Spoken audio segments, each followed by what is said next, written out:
Hello and welcome to The Entrepreneurs on Monocle Radio, the show all about inspiring people, innovative companies and fresh ideas in global business. On today's programme, we're exploring the direction of travel as we head into a new year and taking a view from hospitality on the ground to premium experience in the skies. First, we meet the founder of a private aviation company that's built a global network across 4 continents in just 5 years.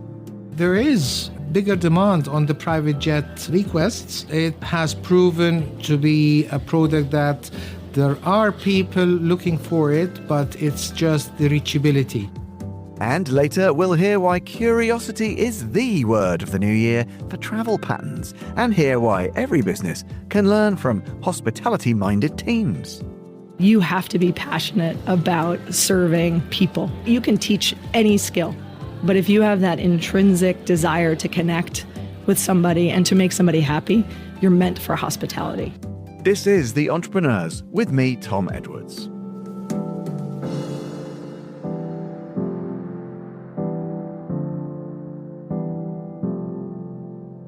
You're listening to The Entrepreneurs. Ahmed Elhawary is the co-founder and chairman of Mayfair Jets, a premier aviation solutions provider he launched with his business partner, Mohammed Hamid, just 5 years ago in Dubai. Since then, the company has rapidly expanded its global footprint, with operations spanning Egypt, Saudi Arabia, Indonesia, multiple European hubs, and soon across the Atlantic as well. Our Laura Kramer caught up with Ahmed to talk about the company's remarkable international reach and the evolution of its business. Laura began by asking him about the early days and launching an aviation company just before the world shut down. In aviation, we're used to ups and downs all the time. Like you have everything set for the flight to go, then out of nothing, just a very small part in the cockpit or somewhere just goes wrong, and the aircraft is AOG, aircraft on ground, so we're not taken off. And we have to handle the situation, handle the customers on board, etc., and handle the legality of the crew hours, blah, blah, blah, and being at the airport, paying the expenses of it.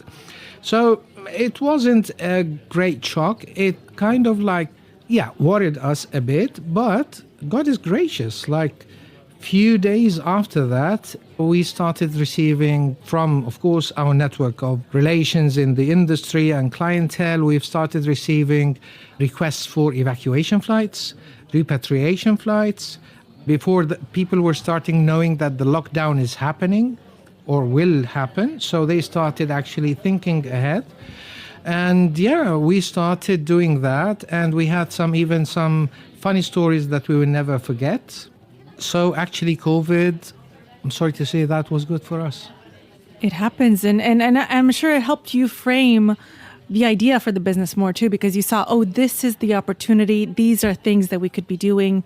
And you probably learned so much during that time. We've been in the industry for quite some time. We've seen situations that were hard to take certain decisions during the occurrences, like, for example, the volcanic ash of the Icelandic volcano in 2008. A couple of years after that, the Arab Spring and closure of certain airports and curfews. So you do have the experience that you've built up through the years, and it's time to utilize it when it's your own business. So I remember during the volcanic ash, people were backlogged at airports. I was at that time working for a company that now ceases to exist, BMI, British Midlands International. I was based in Cairo, and we had 3 days passengers backlogged at the airport. They didn't know what to do. And no PAs in the airport, no one is talking to anyone. So I actually had to literally come stand up on the check-in counter and shout at people, who's got medical condition? And 200 people would just raise their hands, and they're bodybuilders and full fitted. So then, who's with family? A guy would grab a kid who doesn't know. Yes, I am here. So it's fun. But came the pandemic when we started Mayfair Jets. The situation was a little different. This is some sort of a crisis. People are worried. They don't know what's the impact on their lives, on their health. So we had to be a little bit more sensitive handling the situation. Of course, we have to be sensitive in all such situations. We started first by offering our private jet services, but then we came to find that there are other people who are not able to afford this. So we started offering bigger commercial jets to actually take passengers back home, and that worked very good. Later on came the demand for the masks. Yeah, so exactly. Had to fly those everywhere. Exactly. Yes. Right. Then came the medical aids flights where we had to send vaccines from to. So the whole phases of the pandemic, we've been through it, and it's treated us on a business level very good. And it's proven to the market and to our clients that we are able to actually fulfill our promises to them. Well, let's talk about the company today then. 5 years in, what are all the services that you offer? And I would love to also know, why did you call it Mayfair Jets? Mayfair Jets is an area in London, which is, as the British say, it's one of the posh places in the UK. And actually, it's very attractive name to certain category of our clients, especially from the GCC area. So we thought, okay, we can actually use Mayfair Jets, Mayfair as a name and associated with jets, so it will actually be ear-catching for them. And it did work, especially I know Mayfair and I love the neighborhood over there. So this is how the name came.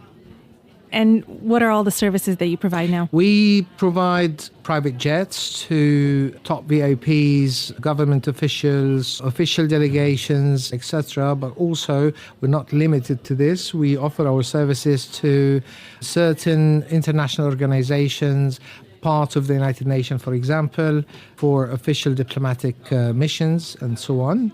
This is one part. Another part, we offer scheduled charter services out of predominantly Europe, from Germany, for example, Italy, France, Czech Republic, Poland, to summer holiday destinations, mostly the Red Sea area in Egypt, but we also have scheduled flights to Tunisia, to Turkey, to Greece, to Palma de Mallorca. So in that section, we actually have the full setup of full geared up airline, only without the aircraft and the crew, where we actually engage with our partner airlines to block the aircraft and the hours of flights only for our operation. We've taken it a step further, that we've actually hired the most professional weather flight dispatchers to work for our operation control center 24/7, or even the most successful network planners or revenue managers. We also develop our own systems in-house. So our revenue management system is built purely by our team members in the revenue department, and they're doing a great job over there. That's one part. Another part comes because of the experience that we had from the crisis of Kabul in Afghanistan, and alongside with the COVID period. So we offer services of evacuation flights to certain NGOs, some relief flights, some medical support, or missions of doctors or people going for support to certain areas in the world. We make it reachable, doable, and safe for them. And you can reach a lot more airports with a private jet, a smaller jet, can't you, than a big airline? You're absolutely right. And this actually differentiates us a little bit more than others in the market, because we're a group of companies and we have 8 global locations around the world. So we have the headquarters is in Dubai, but we have companies in Egypt, Saudi, Germany, the UK, Spain, Italy, Indonesia, and soon across the Atlantic as well. It helps us being with all time zones available, regardless of any time. Also mentioning this, we have our own OCC, which is 24/7 services, reachable by all the clients, and our multilingual call center based in Egypt, attending to all customers trying to reach us around the clock. I also wanted to touch on the logo. It's a very fascinating logo. It looks like a ballerina. It is. Dancing. Tell me about that. Well, when we started the idea of Mayfair Jets, we sat brainstorming together, myself and my partner, and we started drawing things on paper scraps. Then It's very stereotype. It's very kind of traditional. The stereotype sort of wing that represents you're in the aviation industry. Then we thought, why don't we combine our philosophy with the relation to the industry, which is the wings and aircraft. So we thought the most flexible form of human is actually the ballerina, right? She's also with the feminine characteristics of being tender, gentle, but yet super flexible, able to move and able to do all those artistic sentences with amusement to the audience. So we thought the best thing to resemble that would be such an image of an athlete, reflecting flexibility and readiness. Well, let's get into the travel then, because you're best placed to tell us where are the growing markets, where are maybe the places that people are kind of cooling off on. What are you seeing? There are too many factors that would actually change the compass of direction of travel, one of which is globally now, which is the general economical situation everywhere. And it has definitely affected the purchase power of a certain middle-class category who are able to save a bit of money for the vacation season to be able to travel from A to B. But that has a little bit actually declined, and they're more considering, for example, in Europe, to have car trips from their home country to a nearby country, could be by the sea. However, certain destinations are still trying to attract customers by lowering their prices, developing their services. Warm destinations, if you want to call them, are still trying to compete with each other. For example, there is a non-stop competition between south of Europe, in particular, let's say Greece, Turkey, and north of Africa, Egypt and Tunisia. The competition is non-stop. So it's here a drop in price, here it's developing the quality, which actually is good and healthy for the business because it keeps the business running. However, we've also noticed over the past couple of years that there is amazingly bigger demand on the private jet requests, and it has proven to be a product that there are people looking for it, but it's just the reachability. Now that we are in all those places, I think, thanks God, we're able to be there for our customers. However, also looking at certain occasions like 2024, there was the World Cup in Europe, and it killed the travel market. Everyone canceled their trips and just stayed at home to watch the competition. So it affected the market big time. Next year comes the World Cup in the US and Canada. So it again will, in this time, it will actually boost the travel because most of the people from that part of the world would like to go to the Western Hemisphere to actually see their countries participating, especially that FIFA has allowed a wider number of countries to participate in the competition, so which will definitely boost the travel industry next year. Well, that's really good news because we've been obviously reading a lot about how travel has gone down to the U.S., lots of reports out, but you're thinking, hey, 2026 is going to be a good year for it. Coming back. I think yes, if the visa policy is a bit changed, and it's not up to me. Just before I let you go, tell me, what are you most excited for in 2026, whether for the business or for the industry? What makes you excited? When we started Mayfair Jets, we never thought that we would grow that big that fast.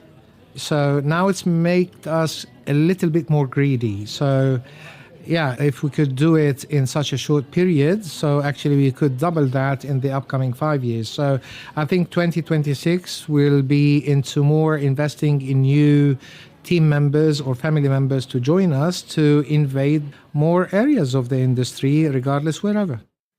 That was Ahmed Elhawary, co-founder and chairman of Mayfair Jets. And you can find out more about the business by heading to mayfairjets.com.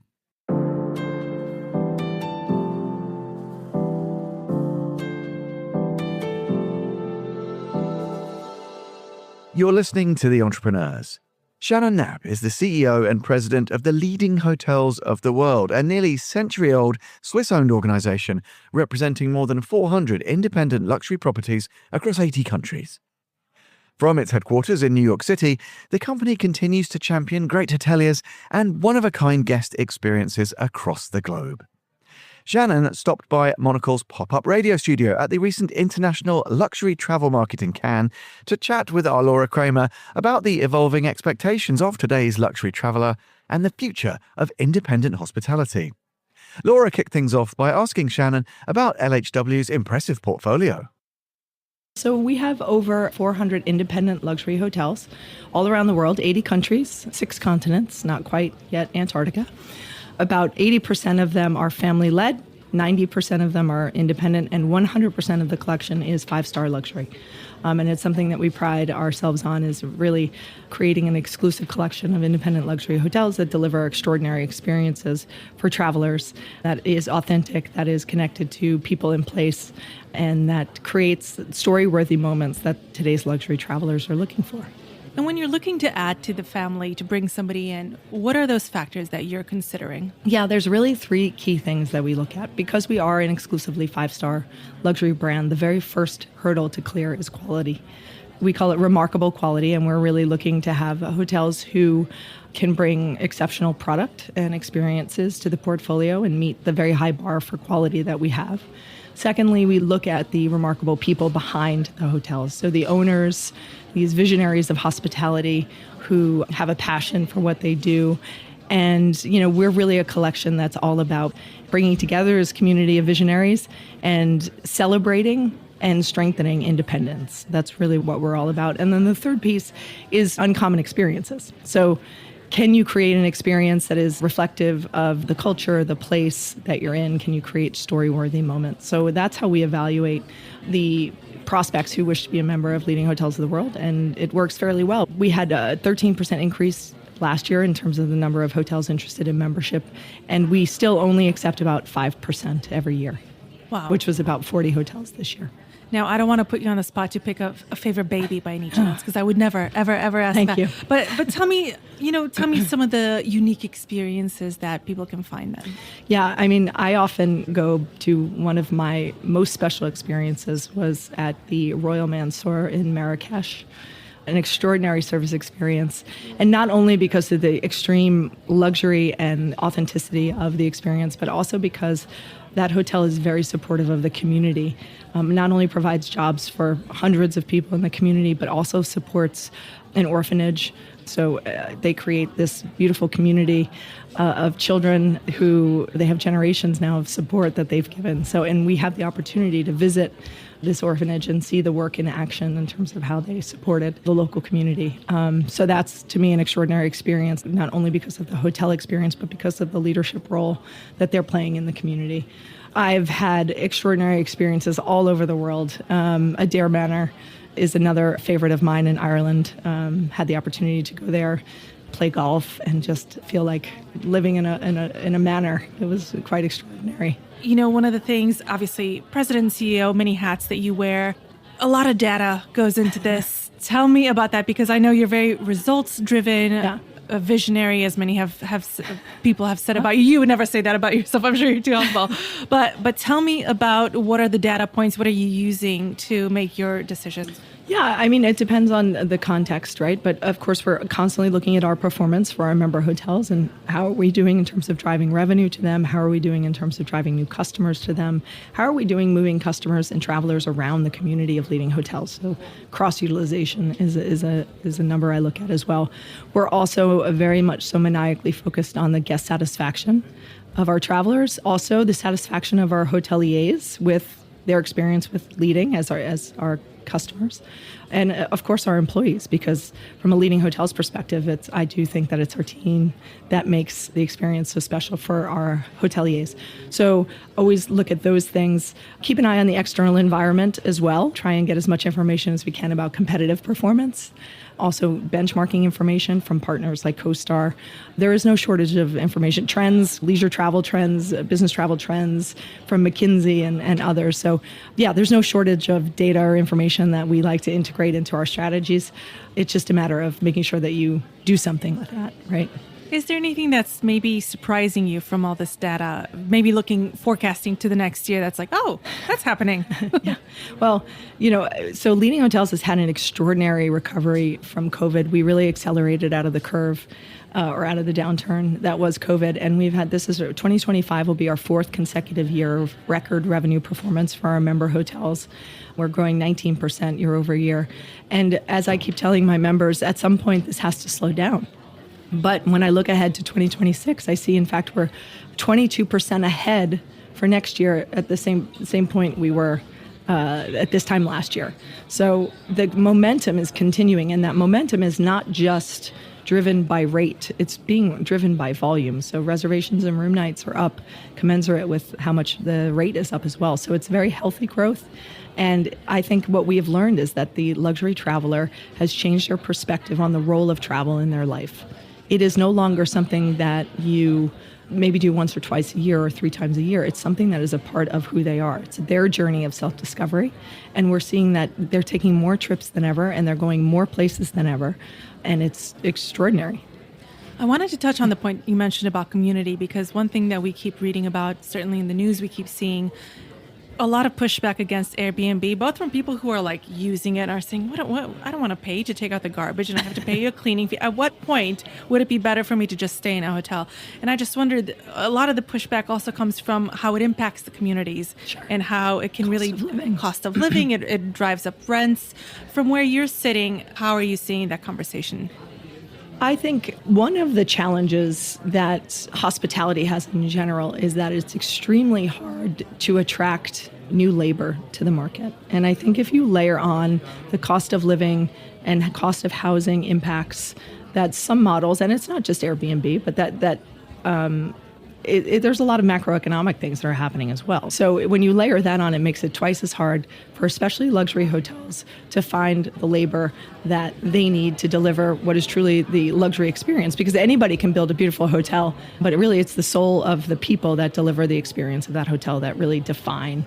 So I look at it in terms of how it affects how some of these macroeconomic trends and other trends affect the ability for our hotels to do what they do. And that, from my perspective, cost of living, housing is a real big challenge. And then making a career in luxury or in any hospitality after COVID has been hard. A lot of people left the business and are not coming back. And so how do we make sure we make hospitality a really attractive career path? And what can we do to support that? That's education, that's awareness, that's changing the way some of our career development happens at the hotel in the operations side as well as on the brand side. So there's a lot of work that we as an organization can do, and more collectively and impactfully we as an industry could do. I love that you brought that up. Are you a believer, for example, in hospitality schools? How are you finding the talent? How do you see somebody and think, oh, this person gets it. Yeah. They know what we're about. We need them on our team. And they see it as a vocation. They see it as a long-term career. Yeah, no, it's a really great point. I believe in the hospitality schools very strongly. I think they're training amazing people. I think we have to do a better job of making sure that the people who go to hospitality school then come and work in hospitality and don't go to pharmaceuticals and don't go to other companies that are recruiting very heavily from hospitality schools because of that education. But as somebody who did not attend hospitality school and has diverse experience in financial services and other areas, I do think that the industry can benefit from having a diverse mix of talent, experience, and training. I think on the operational side, the number one thing is that you have to be passionate about serving people and being around people. And you can teach any skill, but if you have that intrinsic desire to connect with somebody and to make somebody happy, you're meant for hospitality. I think anybody can learn the skills. So I think it's really about discovering the type of person who could be passionate about this, and it is truly a vocation to make a career. Yeah, I was just going to say, you have to start poaching them from the finance schools then. We too can play this game. That's right. No, I believe the industry will be stronger if we have a diverse mix of talent and experience, for sure. Oh, that's great. On that, once you have the talent, how do you keep your teams inspired, especially when the industry is moving so fast? Yeah, I think, so from what I would consider a corporate level of leading, it's a little bit of a different animal than it is on the operational hotel side. For us, leading hotels of the world, it's almost a 100-year-old company, and we are very driven by our mission, which is to empower hoteliers, independent hoteliers, to stay independent. That is what we are here to do. I won't go so far as to say we're mission-based, but we're very close. And everybody who works at leading hotels of the world is passionate about that mission. So it's not hard to motivate them. They love what they do. They love the hotels. They love their clients and their guests, their customers. So from a motivation perspective for them, I think many of them, it comes from them directly. What I try and do is, quite honestly, set a direction, set a strategy, set a vision, explain why that is, and then get out of the way and let them do what they do best. Because I think we have one of the best teams in the entire industry who are dedicated and passionate about what they do. You touched on this before, too. There is a lot of economic uncertainty right now, certainly geopolitical uncertainty. How does that impact you? How do you view it?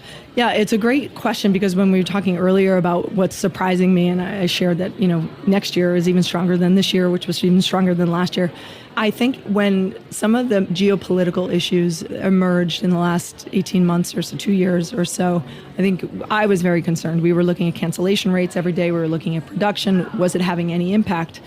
And the fact of the matter is, this curious traveler, this luxury traveler, because their perspective on travel has changed, it has not affected their desire to travel. Might they change destinations? Sure. They might choose to go somewhere else, but they are still traveling. And that is what is fueling this success that this entire industry is seeing, is just people who will no longer put off taking a trip. They might shift, but they won't put it off. We had somebody earlier who I asked him what the word for 2026 is in terms of travel. He said curiosity. So it seems like you're kind of maybe agreeing curiosity is really driving this right now. Oh, yeah, without a doubt. I mean, we see this. One of the trends that we're seeing is people exploring further afield, going to new destinations. We just added a hotel in Georgia. We have a hotel in Mongolia. We have a hotel in Reunion. And I think that people will continue, because they're traveling more often, they're not going to forego their favorite places. They're still going to go to their favorite places, but they're willing now to also go further afield to discover new things. And that has always been our focus. As an independent collection, the only thing that combines or links our hotels together is really the commitment to quality and the fact that they are all individual and different. And so for us, curiosity has always been at the core of who our guest has been, because they don't want to have the same experience in Tokyo that they're having in New York, that they're having in Miami. They want to have an experience that is unique and tied to the destination, to the people, to the culture. And that is exactly what our hotels do. And how important is it, connectivity, actually, direct flights, easy travel, to how a destination performs? Of course.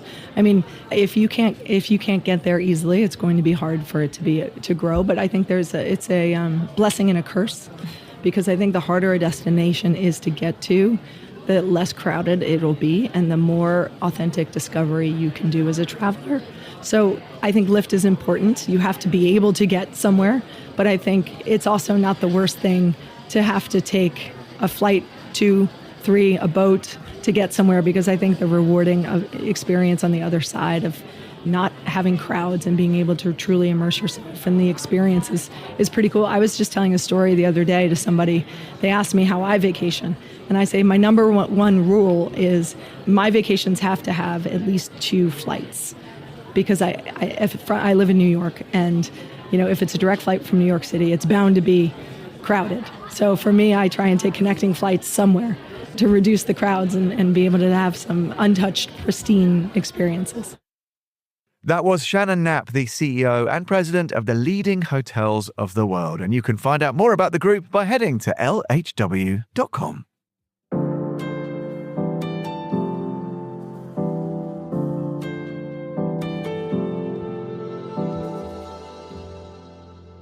And that's all for this episode of The Entrepreneurs. We'll be back at the same time next week. The show's produced by Laura Kramer with audio editing by Jack Dewars. You can listen again and find out more about the show at monocle.com. That's where you can subscribe to Monocle magazine and read more about better businesses every month. If you'd like to get in touch with the team, do email Laura on lrk@monocle.com. I'm Tom Edwards. Goodbye, and thanks for listening to The Entrepreneurs, wishing you a fantastic 2026 from all the team.